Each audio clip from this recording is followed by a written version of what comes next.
So I will today focus a little bit more on triple stores actually than on data certification, because we have been working a little bit more on these aspects, and there are a few more outputs that can be now I can turn on the video, thank you, that can be presented, and also some outlook in regard to the ENVRI Hub that we have already heard of. So basically the talk will be on how triple stores support the ENVRI FAIR goals, and what we have done, and a little bit of outlook to the future second half of the project.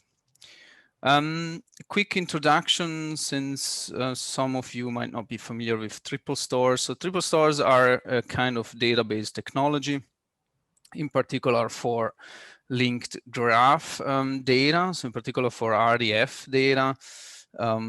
Today they have been evolving into different kinds of stores. So it's not just anymore RDF data. We have also linked property graphs. So in particular, Neo4j is a good example of this kind of graph database technologies. They are relevant, I would say, for the FAIR metadata principles, in particular for interoperability, also because these triple stores, they link to the so-called semantic web technologies or linked data technologies, where we have a lot of the technology for modeling knowledge, so knowledge representation languages that are formal, so machine readable, and where that enable the encoding of semantics of meaning of data also in a formal manner, machine readable manner. So these points are of course important for the I1, I believe, principle, but also as you might remember in the FAIR, from the FAIR metadata principles, that we should use vocabularies that are fair, vocabulary that are shared within the communities. These are all aspects that relate also to this kind of technologies here, semantic web technologies and triple stores as an implementation of a database for this kind of data. There is also substantial, I would say, existing community and FAIR vocabulary to use. And this is, of course, interesting, I think, because they give direction for how to model conceptually certain entities, digital or physical. So think about observations. So there are a number of ontologies to describe observational data. And they can guide, from an abstract viewpoint, what are the key entities and relations in order necessary or useful to describe observational data, but also for instruments, for data sets. There is a lot of vocabulary, including also, of course, the whole domain-specific vocabulary that you need to describe variables and so what you observe, processes, computational process. You can imagine having vocabularies for this as well. And the existence of this vocabulary is of course useful, because they provide a conceptualization of a domain that is shared. So people and systems tend to then agree to this kind of conceptualization of a domain, and therefore you can increase the interoperability of the assets and between systems and people. And as we noticed also that several RIs are actually experienced already with triple stores and these related technologies, also semantic web technologies. So for instance, a good example is what happened within BODC, the British Oceanographic Data Center. They have for a long time actually operated what they call the NERC vocabulary server. And this is essentially a server for vocabulary. So they describe, using these kind of technologies, the vocabulary that they need in the community. So that's quite broad here. So they have both from ranging to cover what they observe, so parameters that they observe, in sensors, but also in data sets. They describe the sensor models that they have. So it's a quite broad vocabulary that is widely used in the marine domain. And it uses the technology. So it's implemented using a triple store, and they use RDF and corresponding vocabularies such as COS. And that's a good example that you can take a look at. Another example that is more recent. So the Meteorological Institute of Norway, in the context of the SIOS research infrastructure, has published something similar. So this is a different presentation. It's a different software that they use, but at the core, it's the same set of technologies. And also here again, for the vocabulary that this community needs, there is now a vocabulary server that provides access and description, also in machine readable form, of the vocabulary that this community can use to describe their data sets, or indeed in other contexts, such as provenance, and we'll have more to say about that. There are a few more RIs that have used these kind of technologies quite extensively. I'm not going too much detail here, but a good example is ICOS.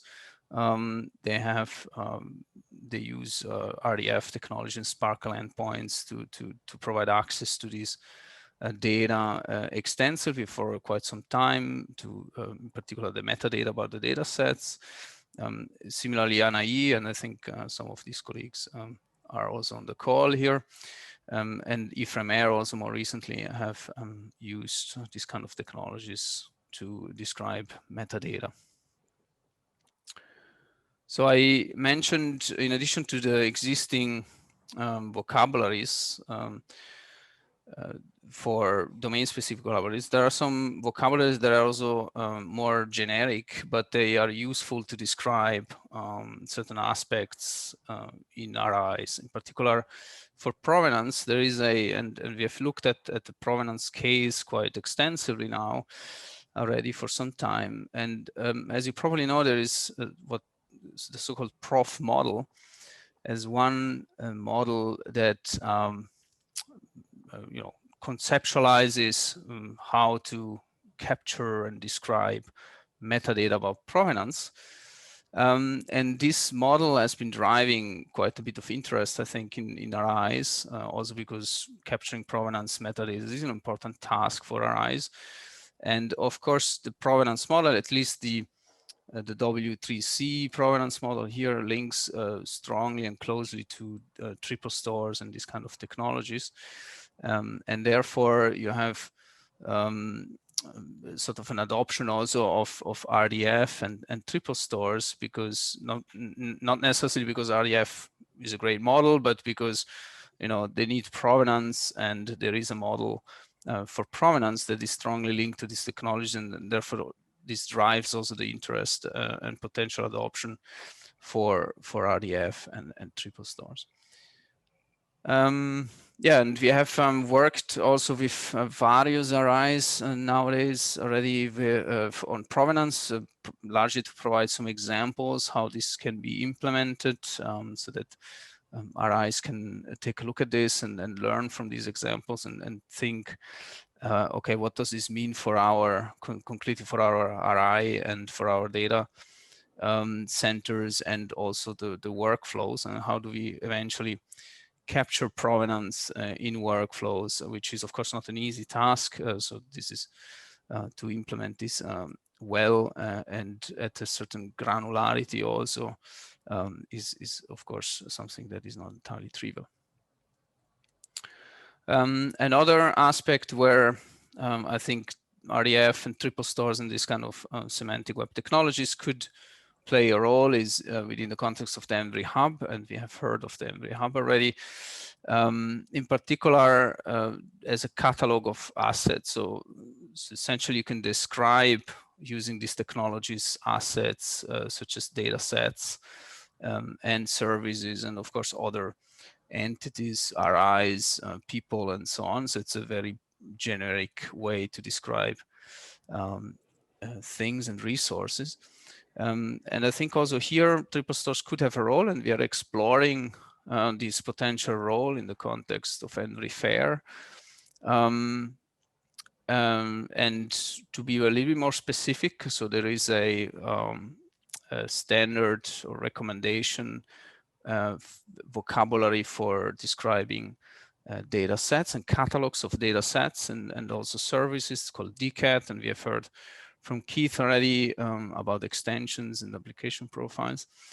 And this, again, not least because it's started by the W3C, and it links strongly again to RDF and triple store technologies. And we are exploring currently what this all means and the role of DCAT as a description language, so to say, for metadata about data sets and also services, and then potentially to harvest these descriptions in DCAT into a common catalog and index this data.